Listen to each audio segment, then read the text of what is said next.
Hey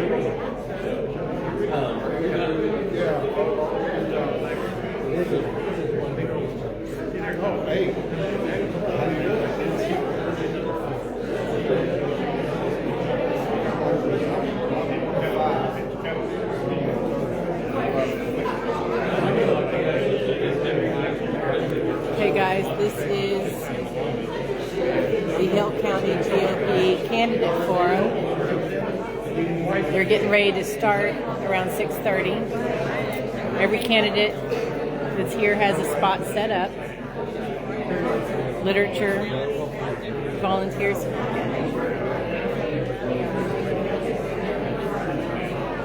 This is one of 3 forums that they're going to have. This one is in Hubbard at the Civic Center.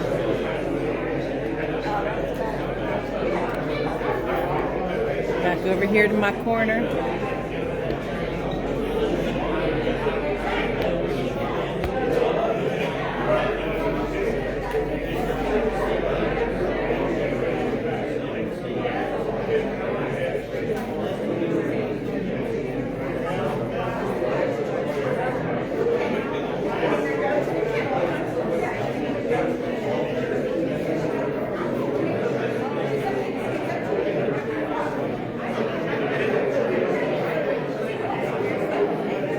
Getting ready to start here around 6:30.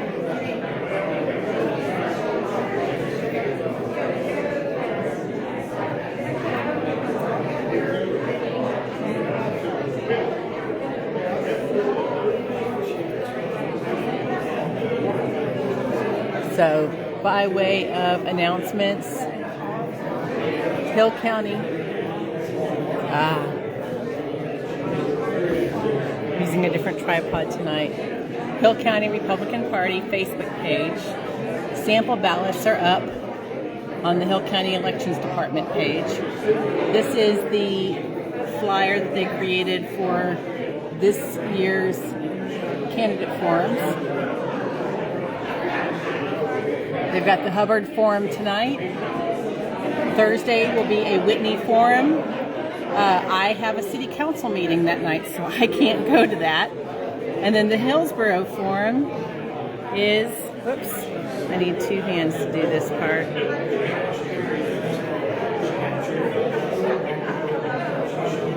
The Hillsborough Forum is next Tuesday, the 27th. And I have a Whitney Parks Board meeting, our very first Parks Board meeting that night. So I'm going to miss both of those that are out closer to me. However, they do plan to ask different questions at each one. Do I not have...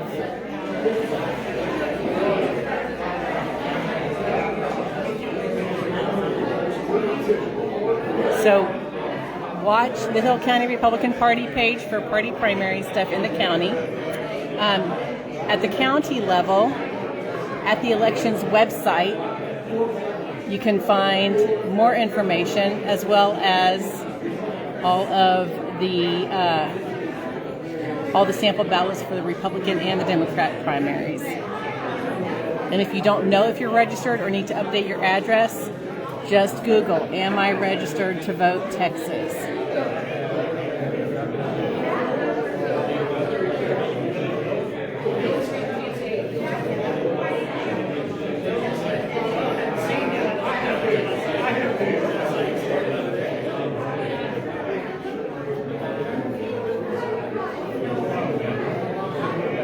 And FYI, on the Hill County Commissioners Court website, on the agendas section, there is a special meeting for ESD1 this Thursday night also. They are planning to put back on the ballot a property tax increase. Back in November, they had 2 tax increases on the ballot, a sales tax increase and a property tax increase. The sales tax passed, the property tax did not. So they're coming back for another bite at the apple. If you are outside the city limits of Whitney and Hillsborough, this will be on your ballot.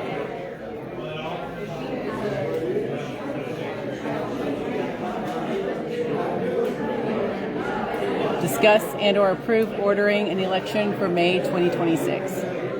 So get ready for that. Let your people know this will be in the May election. So we've got primaries right now that we vote on the first Tuesday in March. And we're in the middle of candidate filing for local races, city and school board, and measures like this ESD property tax hike. So that closes February 13th. And once the local elections application process closes, early voting starts for the primary. Then we go through 2 weeks of primary elections, and then we get back to the first Tuesday in March. Is that the 3rd? Is election day for the primaries. And then we get into full-scale campaigning for the local elections. So, and then the local elections will be the first Saturday in May. Local races are a Saturday election. So first Saturday in May. Kentucky Derby Day is election day in Texas.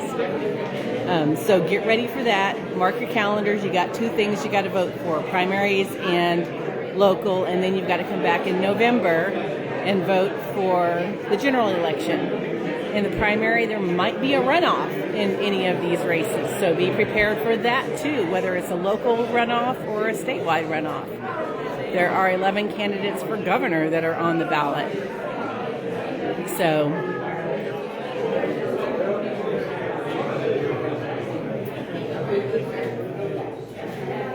okay, what time is it? 6:33. Everybody's still kind of schmoozing. So Will is letting everybody schmooze.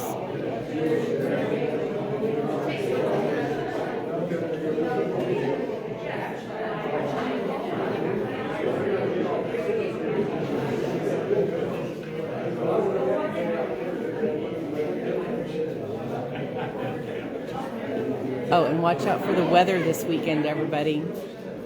Bad ice storm rolling in. It might be a power issue, so get your candles stocked up. And we have a meet and greet on February 10th at the library in Whitney. That's an all-candidate meet and greet. Everybody's invited. It'll be at 6:30 on Tuesday, February 10th. And that's just a week before early voting. So one last big chance. Well, our show runs on the side of 6:30, so if everybody will take a seat, we'll get started. You can sit there, or just begin. Do you want something to hold up and wait where you yell it?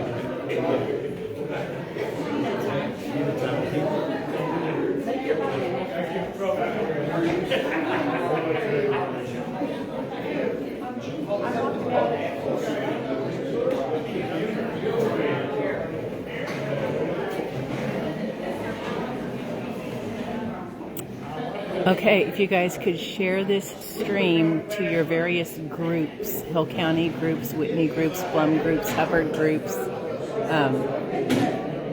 so everybody else who couldn't make it will get a chance to hear what these guys all say.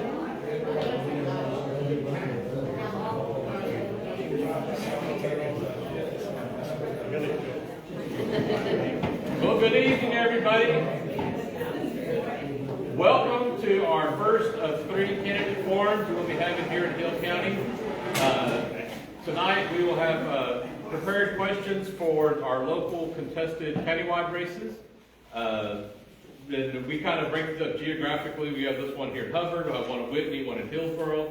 And so down here, Commissioner 3 and JP 3 are uncontested. Well, Commissioner's not on the race, and JP is uncontested. So no questions locally, but we will have our countywide questions coming up. My name is Will Orr. For those who don't know me, I am the chair of the party here. And this primary is being conducted by the Republican Party. The point of this is the party is selecting our nominee to go forward to the November general election ballot. In Hill County, this is the election. There ain't no Democrats even on the ballot locally. So, Yay for us. Very good. I would like to introduce my other one of my precinct chairs is here, Pam. There she is. Yes. Thanks, everybody knows. Thank you for being here tonight. Hi, everyone. Before we get started with business, we like to recognize the reason we even have the ability to do this. And so I've asked Kenny Kennedy, there you are. Would you please come forward and open us in prayer, sir? Kenny is the chaplain for the party. Bow, please. Gracious Heavenly Father, we humbly come before you this evening, giving you thanks for the Hill County Republican Party. Lord, we ask your presence to be here with us this evening as we get to meet the candidates and hear their platforms. Father, I pray and give thanks for each and every one of these that have entered the race, that have the heart for public service. I ask your blessings to be upon them. Lord, give them clarity and wisdom of thought tonight as they express themselves and debate. And just let us know who they are. Father, we thank you for our election system here in the greatest country on the face of this earth. We ask you to be with our leaders in Washington, Austin, and right here in Hill County. Father, protect them, give them wisdom and discernment. We ask you to protect the men and women who serve to defend this great nation. Our soldiers, our EMS, police, and firefighters, we ask your blessings and hedge of protection around them. Above all, Lord, we thank you for salvation that comes through faith in the risen Savior, Jesus Christ. It's in his name that we pray. Amen. Amen. Thank you, Kenny. And now we'll open with our pledges. I've asked our County Judge, Shane Brazel, if he would lead us in the pledge of the United States protected flags. We have plenty of U.S. flags. Oh, you know what? Here. We have a Texas flag over here. Texas flag here. Here you go. Here It's you go. Hubbard. There's lots of flags in Hubbard. Always lots of good flags in Hubbard. Okay, here you go. I pledge allegiance to the flag of the United States of America and to the republic for which it stands, one nation, under God, indivisible, with liberty and justice for all. Honor the Texas flag. I pledge allegiance to thee, Texas, one state, under God, one and indivisible. Unlike California. All right. So first of all, I would definitely like to extend my thanks to the Fultons for opening up the Hubbard Civic Center for us here.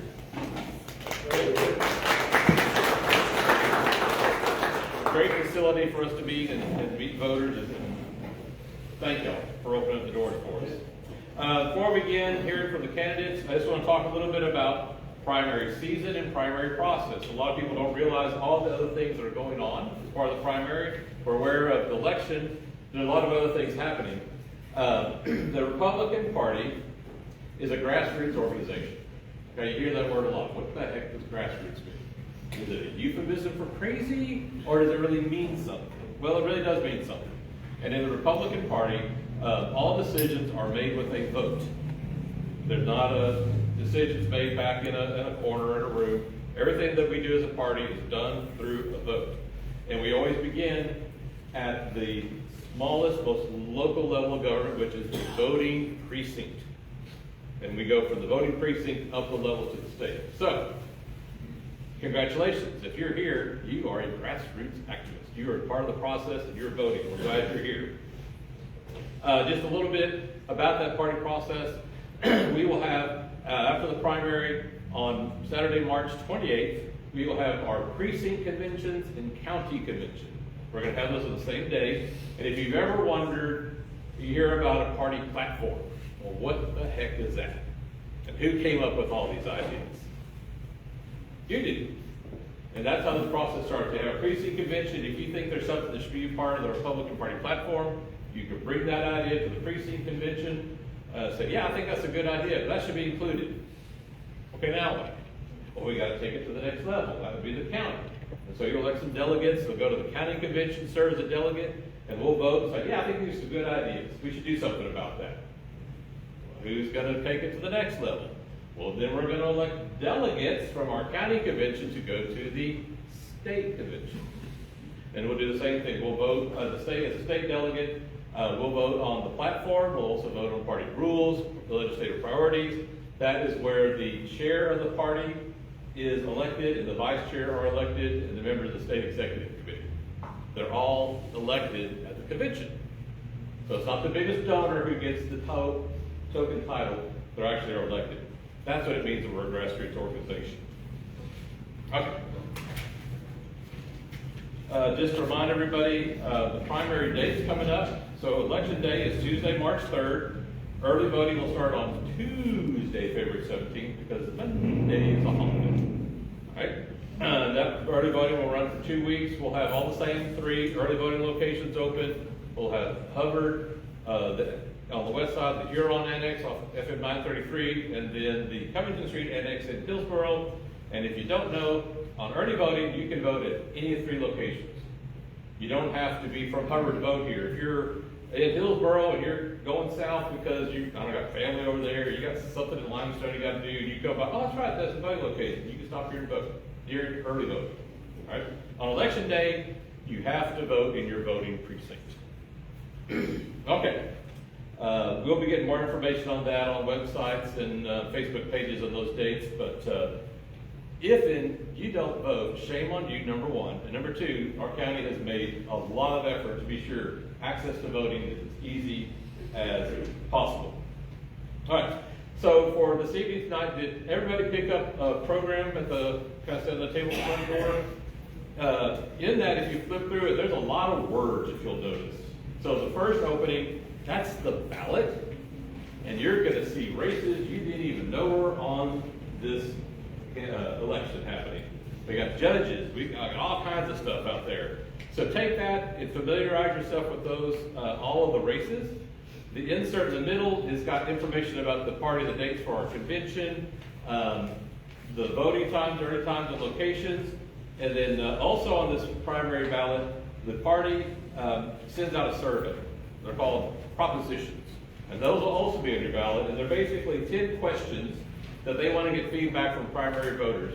Do you think this is an idea that should be paid attention to? Do you think it's a good idea or a bad idea? And you're going to almost all of them say, yeah, those are all good ideas, because they're all pretty good red meat. But the state party votes, and these are the questions they decided they wanted to ask voters in the primary. So those are non-binding. It's really, like I said, it's just a survey, and they're getting feedback from primary voters. So that too will be on the ballot.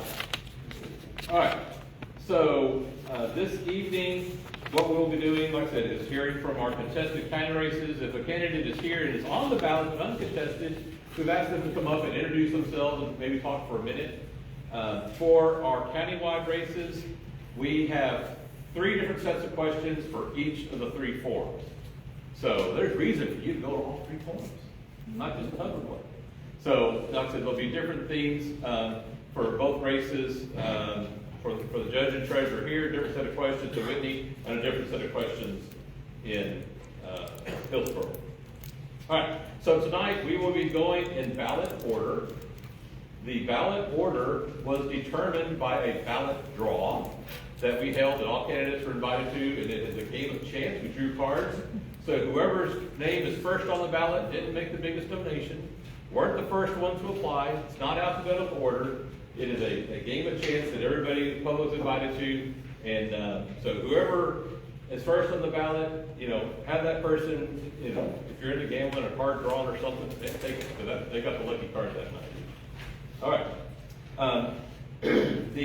When we're done with the forum, we have the candidates to stick around. We have tables set up where they can hand out signs to you. If you have a question about the candidate, go talk to them.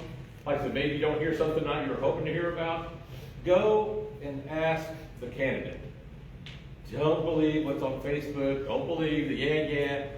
Go and talk to the candidate. They're putting themselves out there, them and their family, and they're running. Trust me, if you have a question, they want to answer it. So if they're here tonight, please go and talk to them. That's why they're here. All right. So before I get off in order, going on my ballot order. So as you're looking at your program, you can tell U.S. Senator, there's a lot of names on there. There's only 3 names that really probably going to matter. But you might want to vote for John Adefope. I don't know how he says his name, but his name's on the ballot. Lieutenant Governor, there's 4 names running. Governor, one thing to pay attention to with the big, wonderful bill that got passed by our state legislature where we increased our number of hopefully Republican congressional seats. Hill County got moved from Jake Elsey, who is currently representing us. We're now in a new district, and Pete Sessions will be our congressman next year, and nobody's running against Pete, so he will be our congressman. There may be a Democrat running, but this is like an 85% our district. So for governor, there's 10 names. A lot of people running for governor. Attorney General, we got 4 folks. Comptroller, 4 folks. Land Commissioner got a pass. Nobody wants to be Land Commissioner, just Don Buckingham. Ag Commissioner, we've got 2 folks running there, 2 pretty serious candidates. Railroad Commissioner, there's 4 people there. Chief of the Supreme Court, Justice Supreme Court plays 2. Criminal Appeals. Then we also, for those of you who aren't aware, we have a new Board of Education is an elected position. There's only one lady who filed, Mindy Bumgarner, so she will probably end up being our Board of Education representative. State Senator. So we're used to having Brian Birdwell as our state senator, because he's kind of been state senator for a really, really, really long time. Before him was a guy named Kip Avery. You remember Kip Avery? Well, a few do, but most people are like, I don't remember that name. Well, Birdwell's been our senator for a long time. Well, he is not seeking re-election. So that is an open seat, and there are 3 people running. There's a lady by the name of Marina Schrader, who's from Falls County, John Gimbel from McLennan County, and David Cook from Mansfield. So 3 people there running for our state rep. We've got Angela Orr and Kathleen Wall running. 15th Court of Appeals. A lot of people, that's the new business court that was created. I mean, a lot of people, that doesn't make any sense to you. Well, why are we electing them? All of our justices are elected, and the business court was created to help hear business cases in the state, making Texas even more favorable to business. So that's the 15th Court of Appeals is really the business court. Then we've got 10th Court of Appeals. Our Lee Harris got appointed when there was a vacancy there, and which created the appointment for district judge. Lee's no longer a district judge. We have 2 candidates for district judge, and that is Stephanie Johnson and Justin Lewis. And so this will be our first set of questions tonight, as we're going down our ballot. So, County Judge, would you mind escorting candidate number 2 out of the room? So what we do for our forums, if you haven't been here before, in order to try to keep, as fair to the candidates and the audience as possible, like we're just going in ballot order. And so Stephanie will answer questions first. We're going to take Justin to the soundproof room in the back. That's my hearing is ain't got to be soundproof. So the point of this is so when Stephanie hears the questions, it'll be the first time she heard them, then we'll flip, it'll be the first time he heard them. We'll escort the other candidate out and the second one in, so the candidate's getting the full experience with the audience both ways. We're trying to keep it as fair as possible for all candidates speaking. So what we'll do tonight is these are timed questions. There'll be an introduction of 1 minute, several questions. We will tell you this is a 2-minute answer or a 3-minute answer. Our lovely JP, Shannon, will be our timekeeper. So when you have 30 seconds left, she'll wave at you and let you know. And then you get a closing statement for 1 minute. So, all right, with that, our first candidate, Stephanie Johnson for District Judge.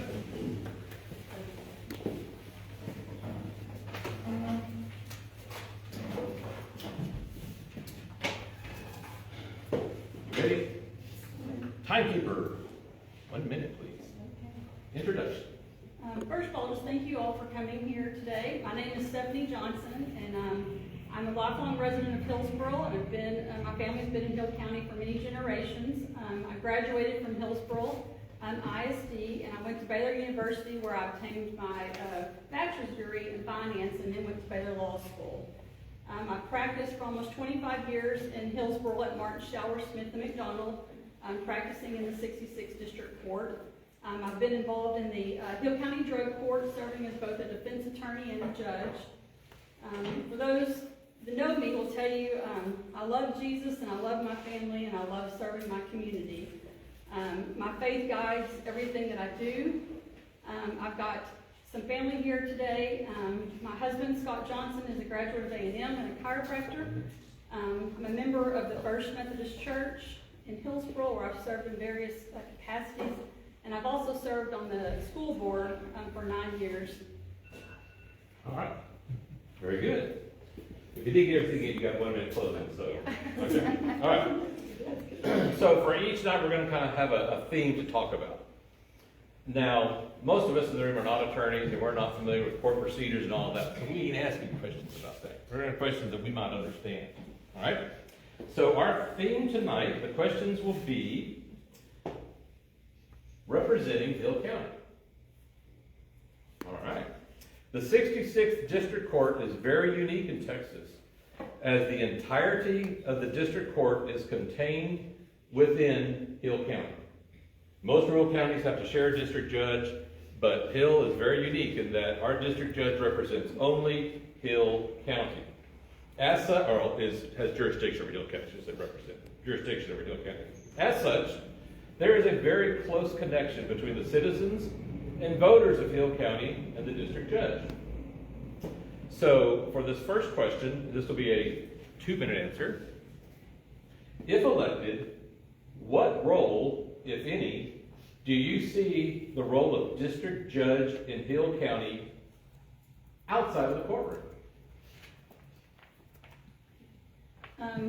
Well, as district judge, I mean, you're there to have a courtroom that's fair and respected, and if anybody files a lawsuit or anything, they are coming to the court. And so you want to portray yourself when you're out in the community as somebody who is fair and respected, and will always hold up the law and the Constitution, and those are all values that I plan to do if elected district judge. I think you need to hold yourself out as an outstanding citizen. I mean, you have people looking up to you.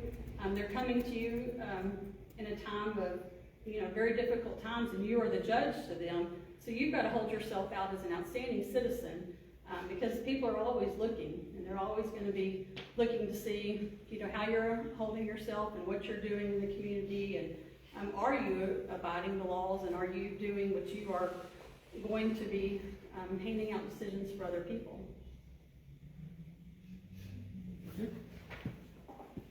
A smart politician never takes all the time. So for those who are finished, that's fine, not a problem. Okay. Our next question, this will also be a 2-minute question, 2-minute answer. Recusals from cases. Tell us your opinion about the recusal process from cases and your opinion about recusing oneself from cases. What types of cases can we expect you to accept, and which cases would you recuse yourself from? So, 2-minute answer. And for those of you who don't know, a judge does recuse themselves when they maybe have been involved in a case. I think we have a duty. I have represented thousands of clients in Hill County, and so there will be times where it might be one of my prior clients or a case that I've been involved in, either appointed by the court in some capacity or represented them, and I have a duty then to recuse myself because everyone is entitled to a fair and impartial judge when they come to court. And we as judges want to make sure that those people, litigants in Hill County and around that are in court, know that it's going to be fair and impartial. And I would never want anyone, if I'm an elected judge, to know that they're going to get somebody that's fair and impartial. So I would always recuse myself if for some reason it was a case that I was involved in, if it's a family member or a close friend, and if somebody might have a perception that they aren't going to get a fair trial. We have that duty, and the judges that I have practiced in front of have always done that, and I would continue to do that to make sure that people that come to the 66th court know that they're going to have somebody that's fair and impartial, and I would follow that process. Great. Next question, this will also be a 2-minute answer. Timekeeper? Somebody texted you in the middle of trying to work? Okay. Ready? All right, so this will be a 2-minute answer as well. Please tell us one other statutory role of the district judge that voters may not know about, and explain how that role would impact the voters of Hill County. 2-minute answer. Roles that maybe the voters wouldn't know. One of the roles that the district judge does is they appoint an auditor for Hill County. That role, Judge Harris did that a couple of years ago. That is something that is a job that's not actually hearing cases that they would do. Some other things that a judge does is they They can set salaries for court reporters. This isn't statutory, but they run their, office management. They run the court coordinators, the indigent defense coordinator. They oversee both court reporters. So there are various other things that the district judge does do besides actually hearing cases. Okay. And the last question is what you kind of touched on. This will be also a 2-minute answer. And that the unique role of the district judge is the appointment of county auditor, which Stephanie did bring up. That our longtime serving auditor, Susan Swilling, has expressed an interest in retiring. Again. And we say again because Susan served a long time, retired. There was a person came to the job who, let's just say, it was desperate that Susan come back. So we're glad Susan's been there. She's been an eagle eye for the taxpayer and the bane to the commissioners and anybody else, but she's doing her job. Anyway, she's going to retire. So we don't want to be in a bad position again. So our question is, how would you go about finding a replacement for auditor so that we know our taxpayer funds are being audited and watched correctly? A 2-minute answer. I think one thing I would do is I would appoint a committee with various persons on there so that it's not just, one person hearing applicants and taking applicants. From there, you could get different perspectives, you could answer different questions. I think if you put several heads together, then you get more opinions. It's a very, very important job of the Hill County, and it needs to be somebody that is well trusted, like Susan has been for all these many years. I also would get her input as far as what the job duties are, what she sees would be good qualities for a candidate. You certainly would check out their references, interview them, interview all the candidates, and from there, then the committee could come back and analyze all of that data, and then go from there to determine which would be the best candidate for Hill County. We certainly want to make sure we get the best candidate so that we're not in the same position that we are now. And I think we could do that with putting several, good people on a committee to help. And ultimately, it's the district judge's, he makes the final call. But I don't think that should be something that I just take on myself if elected, and I would want other people's input and also our current auditors' input of what is needed in order to do that job correctly and effectively. Okay. All right, well, those are our questions. So timer, if you got 1 minute on the clock, a 1-minute closing statement. Very good. Again, just thank y'all for being here. I'm going to stay after, and I'll be happy to answer any questions you have about my qualifications or things that I see that I would want to do if elected district judge. I have practiced here for a very long time. I've stood with families in very hard situations, defendants wanting a fair trial, victims, and different things. And I have really seen the impact that a judge can make in decisions, and it's very important. And I've seen how those have impacted persons when they left the courtroom and were out. And I think it's very important that we have a fair and impartial and respected judge that is ready to do the job. I'm ready, I'm prepared. I've been doing this for a very long time. I know the cases. I've handled all those types of cases in the district court, and I've been doing that for 25 years here in Hill County. And so I've been trusted with that role. I will approach it with humility, prayer, and a deep sense of responsibility. All right, very good. Our first candidate for district judge, Stephanie Johnson. Thank you, Stephanie.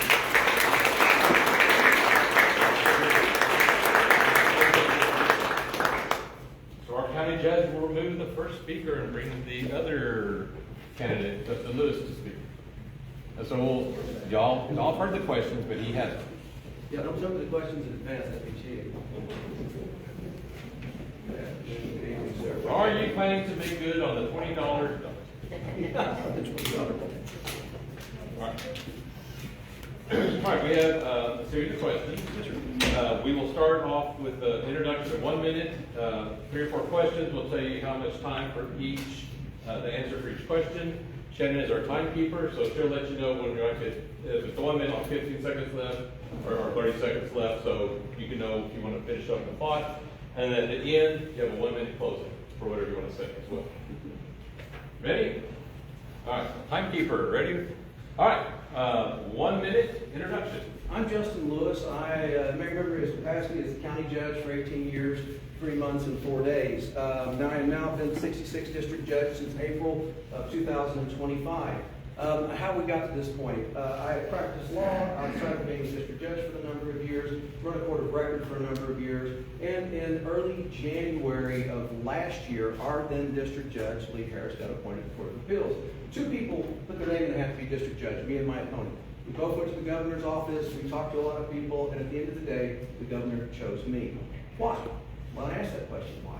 It's because I'm a person with 19 years experience now of running a court of record in County, Texas. It is a monumental job.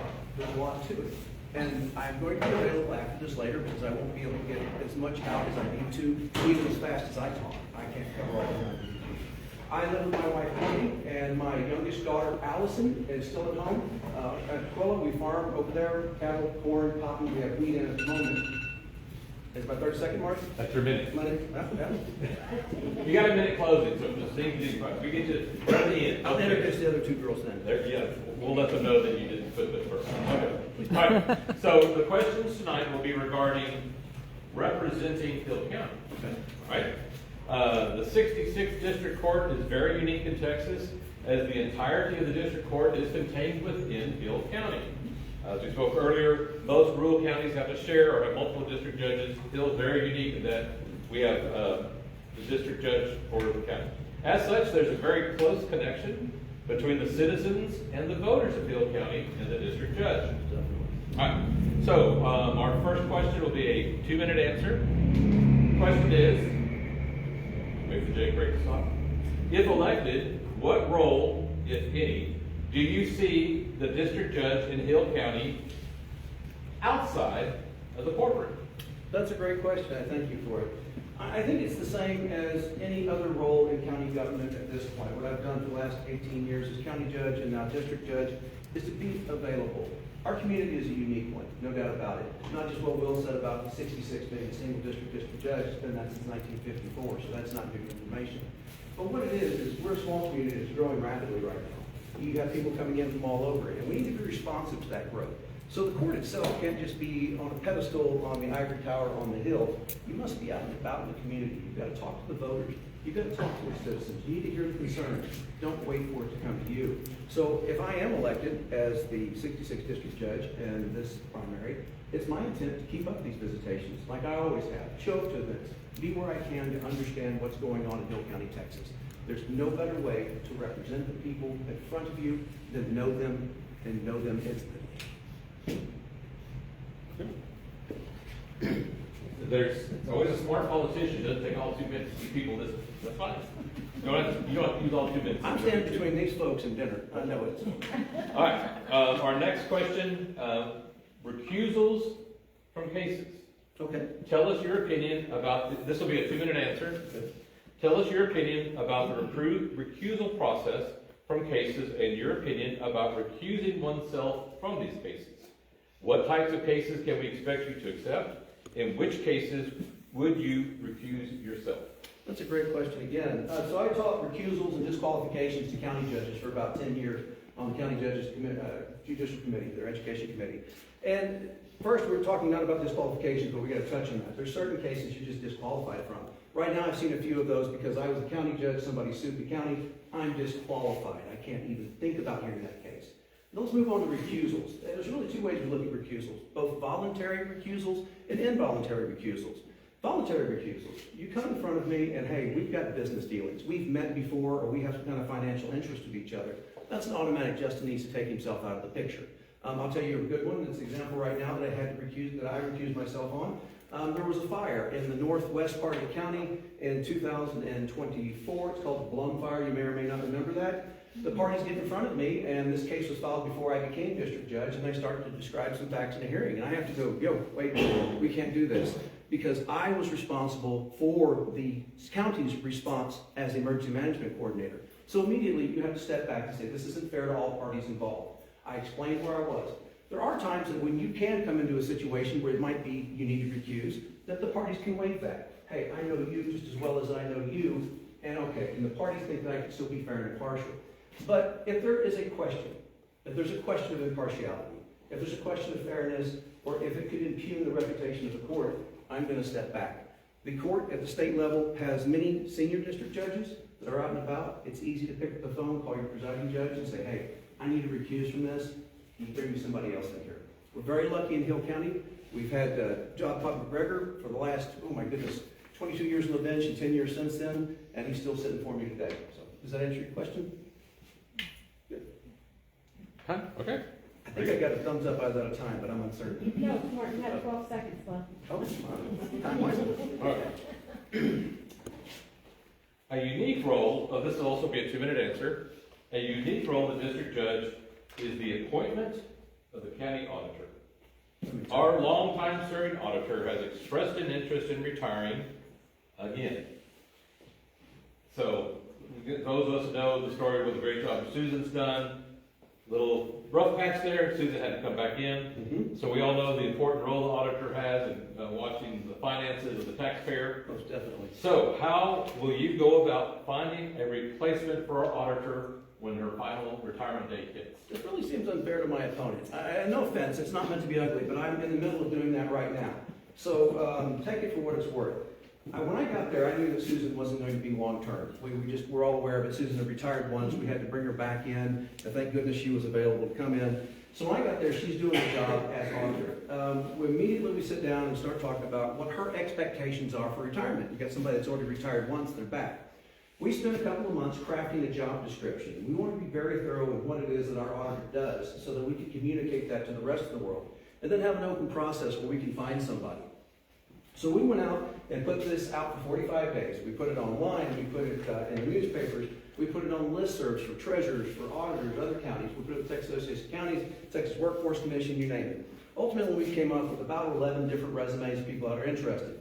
That broke down to about 4 people and ultimately 2 final interviews. To get 4 interviews, came down to 2 final interviews. As the district judge, it's your appointment alone, nobody else's. But that's not how I believe we should work. We all work together. So I put together a committee. We had a commissioner. We had our auditor, who should be on that committee. We also had a member of the adult probation, that's Mr. Greg Mason, and we had the treasurer on that. So that committee sat down after I did the 2 final interviews. They did 2 more interviews. And the recommendation to come out of that is the lady, Miss Amy, that we have right now. And so last time they hired an auditor and they went and told the auditor about it. That's not a good plan. What we did this time is we created a position with the help of the Commissioner's Court, first assistant auditor, and we hired this individual. And we're in a training mode right now to see if she's going to be adequate in order to take over the duties of Susan Swilling when she finally steps back at the end of February. Okay. All right, this is our last question. This will also be a 2-minute answer. Okay. Are we ready? So please tell us one other statutory role of the district judge that voters may not know about and explain how that role would impact the voters of Hill County. Okay. So, 2 minutes. All right, as you know before, the county judge job was mostly administrative. When I got there, about 40% judicial, 60% administrative. By the time I left that job, it was about 25-30% judicial and the rest administrative. The district court is a flip on that. It's about 85% judicial, about 15% administrative. So let's talk about the statutory roles that we have outside of appointing an auditor on the administrative end.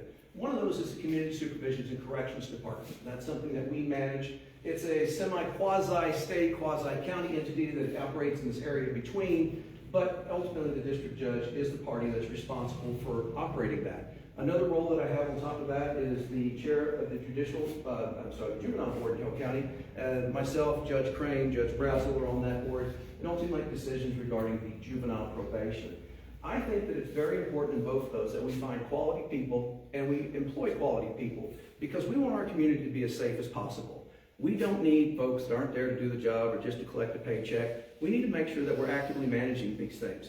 It's important to the safety of our community. I'm raising my kids here. I plan on raising my grandkids here. I want to make sure the community is safe for you guys as well. We don't want to have a probation department that's not responsive to us and doesn't do what we ask. So to me, that's a very important statutory job, both of those two, the adult probation and juvenile probation. 30 seconds left. Oh, you got 30 seconds. Okay, great. The other thing is the staff. Everybody's waiting sometime. So there is a statute that says you have general oversight of the Commissioner's Court. It's not something that you're ever going to exercise. I've seen that go badly for a Galveston judge several years ago. You do have some oversight by law, but at the end of the day, it's a pretty wild and woolly things are going to happen before that's ever going to take place. As a practicality of the matter, though, that the three big things that you're going to see administratively are the auditor, juvenile court, and the CSCD. And with that, you have 1 minute for a closing statement. Anything like? Thank you. All right. And my other two daughters' names, to pick up where I stopped you first, are Hannah Grace, and she is a freshman at Texas A&M University. Woo! And my oldest daughter is Elizabeth. She is a graduate of Texas A&M University. Woo! Liked school so much she went back to Texas A&M University Bush School. She's there currently. She is a dispatcher for the University Police Department and a second lieutenant in the State Guard. I'm proud of my family. That's the reason I tell you about them. And what that tells you about me is that's what grounds me to my family. That's why I'm here. This is why I do this. I don't do it for fame, fortune, nothing like that, because God knows that's not the case in these jobs. I do this because I want this community to be as best it can be. I want it to be the best place for my kids. I want it to be the best place for your kids. I want you to bring your grandkids back here. I want to make sure that we all live in a Hill County that we can be proud of and that we're safe and secure. I ask for your vote. Justin W. Willis, March 3rd, Republican primary. Thank you for your support. Very good.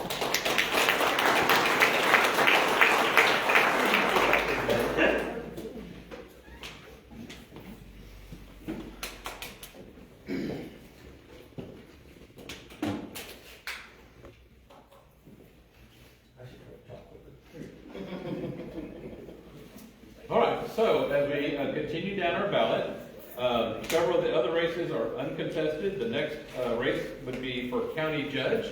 Shane Brassel is our only applicant for the job. Yay. So 1 minute, sir, to introduce yourself, whatever you like to say. 1 minute. Hey, you're not having to buy signs, you're not having to do nothing, none of this is free. I'll take the 1 minute, there you go. I'm happy to see all of you here today. We're very blessed to be here today. There's, if you're watching the news, there are people fighting for this right now, to just be able to sit and listen to candidates talk about their platform. There are no rifles in the room. No one's dying just to do this, and I think that's an amazing blessing that we have in this country. My name is Shane Brassel. I am honored to be your county judge. I can go into a bunch of things of what I think service is and what I think leadership is. I was raised Southern Baptist, so I don't want to start preaching or falling into those lines of speaking, but I do want to say thank you. 10 seconds? Good gosh. I haven't talked about 1 minute in my life. I want to say thank you for the opportunity. It is an honor. I know that your Hill County Commissioner's Court is doing the work for you guys every single day, every single week that we meet, and I thank you for that.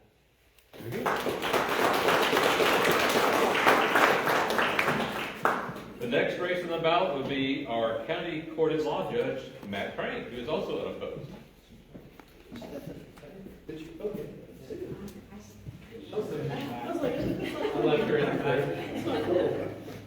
Good evening. My name is Matt Crane, and I am the judge of the county court of law here in Hill County. I am seeking my 4th term. I was originally elected back in 2015, and I'm very grateful to have to sit over there and not have to answer those 3 questions. But this court, I'll tell you a little bit about county court of law. This court was actually created back in 2005. Judge McGregor was the district judge. The district court was absolutely overrun. So it was created to relieve some of the stress, some of the caseload from the district court. And so what it does is it basically splits the baby on civil cases, juvenile cases, family law cases, and we have local rules that distribute the criminal cases. All the misdemeanors DWIs come to my court, felonies go to district court. But that's what we do. Thank you for your support. Thank you for coming here. And I'm very grateful that I don't have an opponent this week for this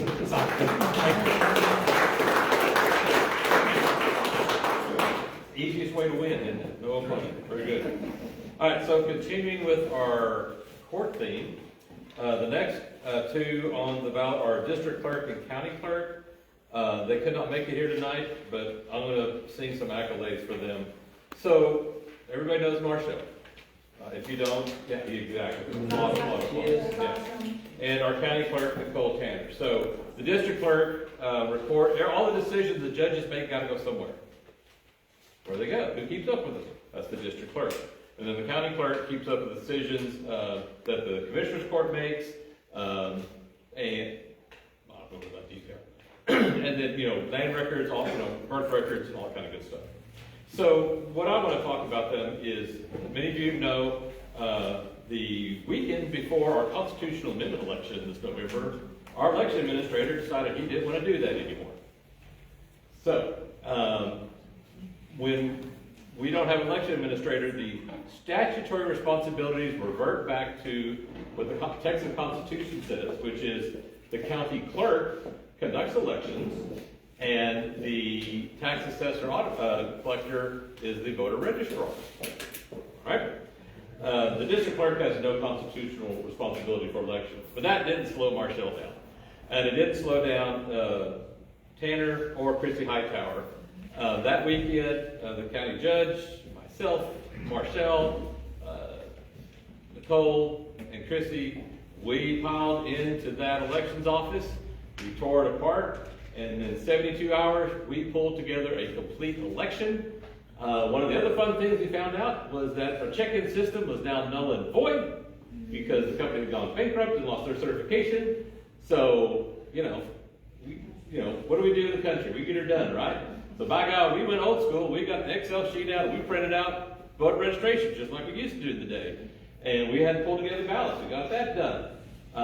And so when the early voting started there, we were ready to go that morning. Voter didn't notice a glitch.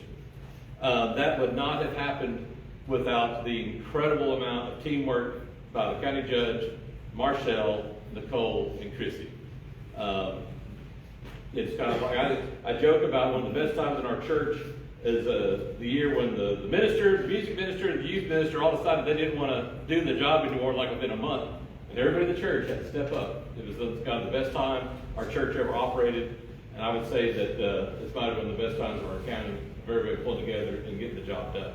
So, but we have hired a new election administrator, Ada Motherspow. She is learning, and she is learning under the tutelage of Miss Marshall Eubank. So you can imagine the fire hose that Ada is drinking out of right now. But we're very excited. We're on a good path. And anyway, I just want to sing the praises of the district clerk and the county clerk. They couldn't make it here tonight.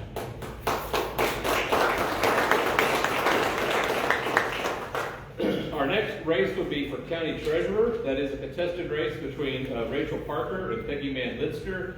Rachel contacted me and said she could not make it here tonight. So Peggy will be getting our questions this evening. And Peggy, if you would come forward. We'll do the same format as we did previously, a 1-minute introduction, questions with times, and a 1-minute closing. So as we get started, where did my timer go? Oh, you got me? All right. So, new timer. All right. 1 minute. Go. Good evening. First of all, I'm not an attorney or a public speaker, so please bear with me. I am Peggy Mann Lidster. I'm honored to be a candidate for Hill County Treasurer. I'm a lifelong resident of Hill County. I graduated from Hillsborough High School and went on to attend Hill College. I began working for the city of Hillsborough, where I spent almost 15 years serving in several capacities and gaining extensive experience in budgeting, grant management, data collection, and report preparation. I earned my Bachelor's of Science in Applied Management from Grand Canyon University while working for the city. I became the risk manager for the Sanders Estes Correctional Center in Venus shortly after that, and I joined Whitney ISD. A conversation with friends led me to consider the role for county treasurer, and the more I learned, the more I recognized how closely the position aligns with my skills, experience, and passion for serving the community. Serving my community is exactly what I do. I'm a member of the volunteer fire department where I live in Covington.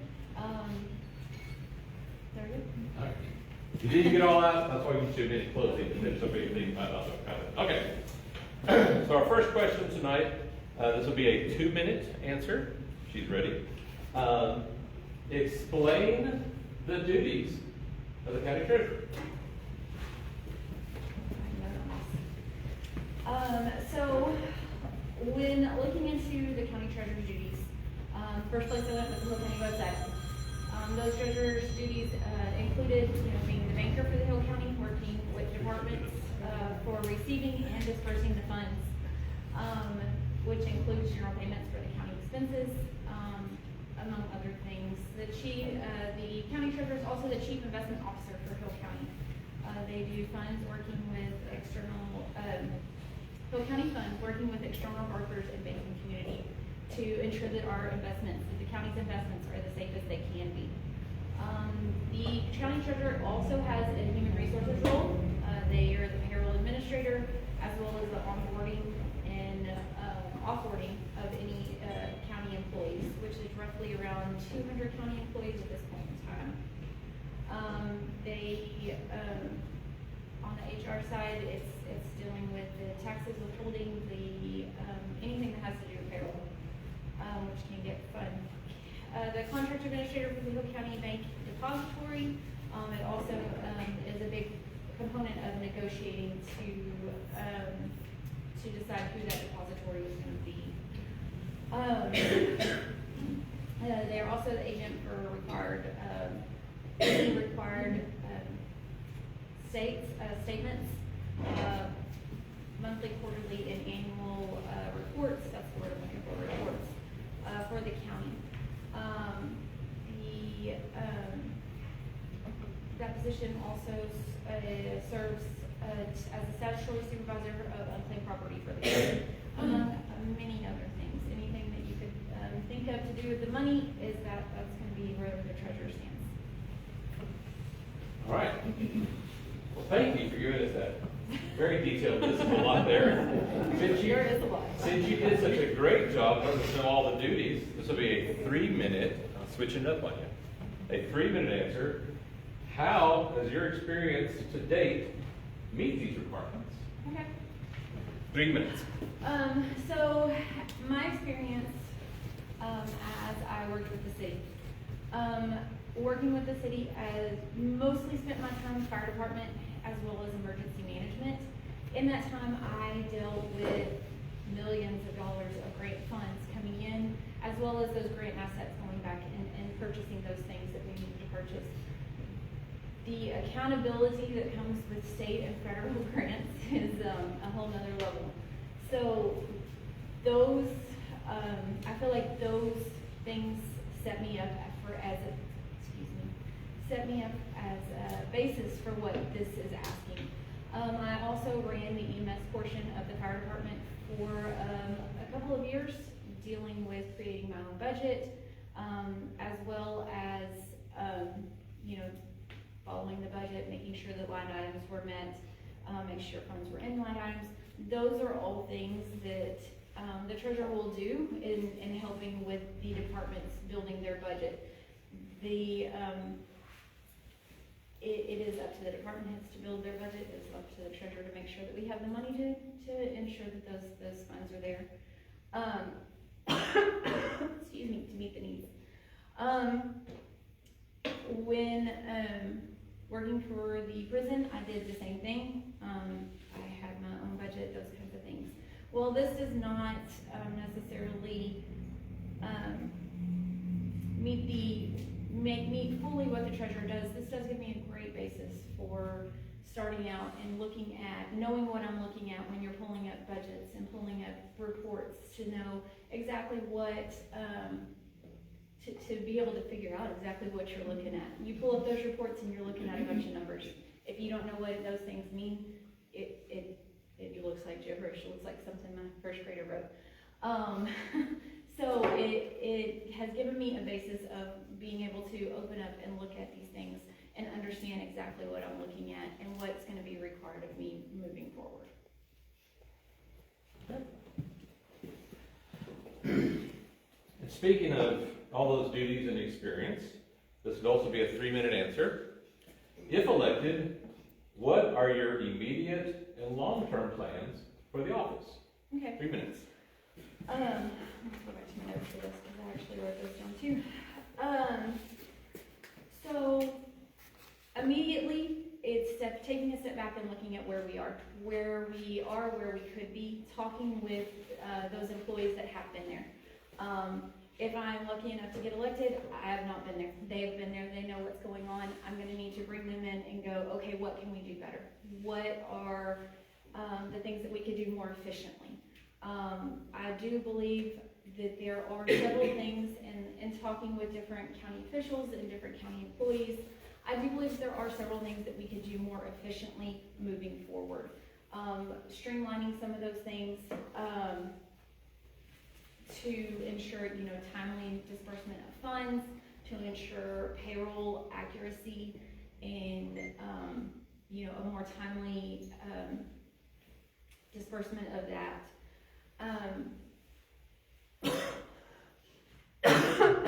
Excuse me. The flu is not kind. The plan going forward, those are those immediate needs of seeing what can be done more efficiently to ensure that we are meeting the needs of the county and the taxpayer dollars are being utilized to the best of their ability. Moving forward in the long run, it's making sure that those things such as the investment committee are meeting on a regular basis, ensuring that we have, there's so much growth coming into Hill County. More than one person has said that tonight. Making sure that we are set up to capitalize on what we do have coming in and to ensure that we are prepared as we can be in the treasurer's office to meet those growing needs. Because the more people we get, the more funds coming in, as well as the more funds going out. All the county elected officials are going to want to spend the money just as fast as it's coming in, and I imagine. So it's making sure that we are prepared, that the treasurer's office is prepared to for the increase in the incoming funds and outgoing funds. Very good. Well, those are our sets of questions. All right. You did a good job. So you have 1 minute to finish whatever you want to say. And if it's good night, you can say that too. Okay. I've got a very short petition. In conclusion, I am running for Hill County Treasurer because I believe in responsible, transparent, and efficient stewardship of our tax dollars. A professional background has prepared me to understand the complex and detailed nature of county financial operations. Every tax dollar should be managed with the highest level of accountability and care. I would greatly appreciate your support in the upcoming election. Remember, early voting begins February 17th and election day is March 3rd. If you have any additional questions, I will be here afterwards. Thank you. Thank you very much. All right, going down our ballot, another fun office people don't think about, county surveyor. The county surveyor is still an elected position in Texas. And luckily, we still have a local surveyor who's willing to run as county surveyor. And so Jesse Inns will most likely be our elected county surveyor. Also on this ballot are 2 commissioner positions. Those are rotated every other cycle, so you don't have a whole brand new commissioner's court. The 2 that are up this time are Commissioner Precinct 2, Larry Crumpton and Alpha Bailey Ward. Larry Crumpton is here tonight. You can say hi. Hey. Larry will be speaking we'll be asking questions of the commissioner at the Whitney forum.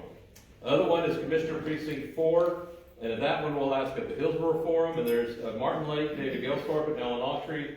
David Gelsthorpe is here, he's in the back, and Alan Autry is here as well. So thank y'all for being here tonight. So then to finish up our courts, we go to our Justices of the Peace. And all 4 JPs are uncontested. And on a personal note, I am very glad to see that. Hill County is very, very well served by all 4 of our justices of the peace. We're very, some counties that position, but we have some really, really good people here serving you in Hill County. In Precinct 1 is Doyle Trey Jaton. Those people know about Trey. Justice of the Peace 2 is Mark Hammonds. Justice of the Peace 4 in Itasca is Charles Jones. And then here locally, Shannon Skilling, JP3. Did she disappear again? There you are. You keep moving around.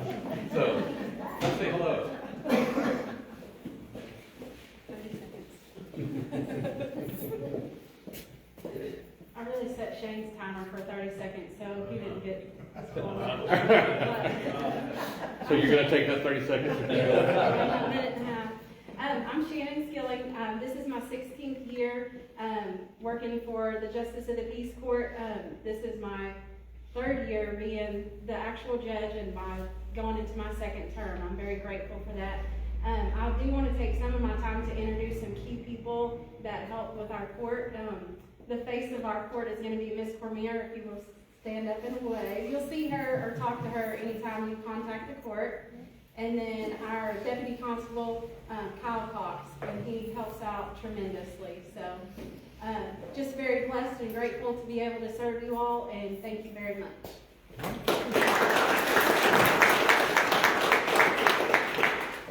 This is a party primary. We also elect party officers. That would be me. I'm the county chair. The county chair is an elected position. It is an unpaid position, and it has a ton of responsibilities. And nobody seems to else want to do it. I don't understand. But no, I do enjoy being county chair. The reason that I like doing it is, as a rural county, I never wanted Hill to be passed over. I wanted to be sure we always had a seat at the table. I made sure we had great relationships with our senators, with our congressmen, and our electeds.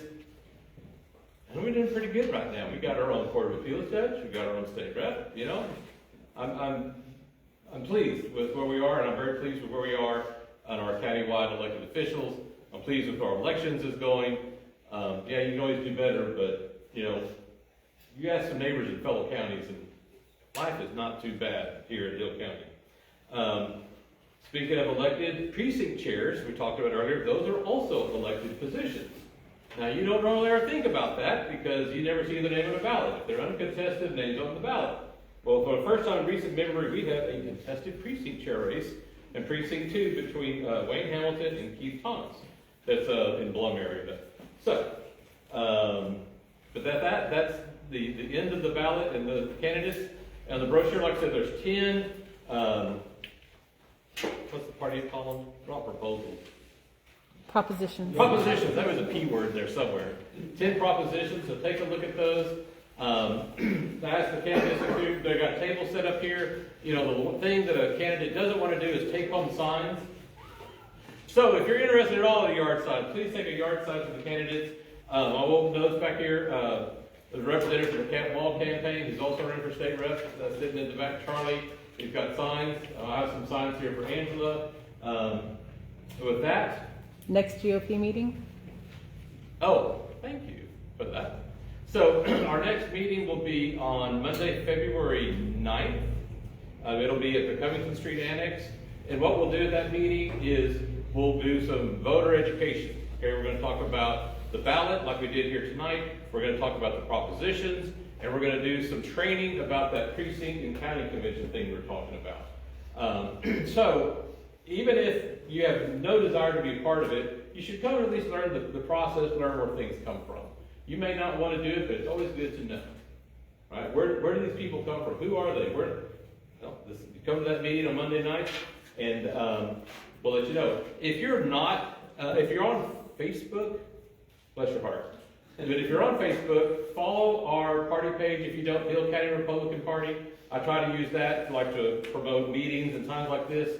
If you are not getting an email from me, over here I'll be standing off the side to get your email. I do not send out emails of, can you believe what Democrats did today? I send emails about meetings, opportunities to meet elected officials. I don't waste your time with emails. So if you'd like to know what's going on and you're not getting those emails, just give me a night and be sure I get that. I'll get you on our email list so you'll be aware of what's happening and going on. Thank you for reminding me that, Amy. Well, with that, we're done. Thank you all very much for coming out tonight.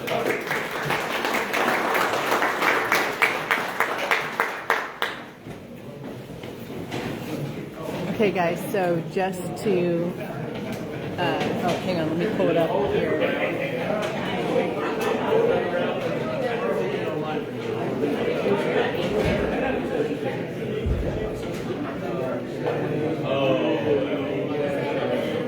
Okay, so Hill County Republican Party.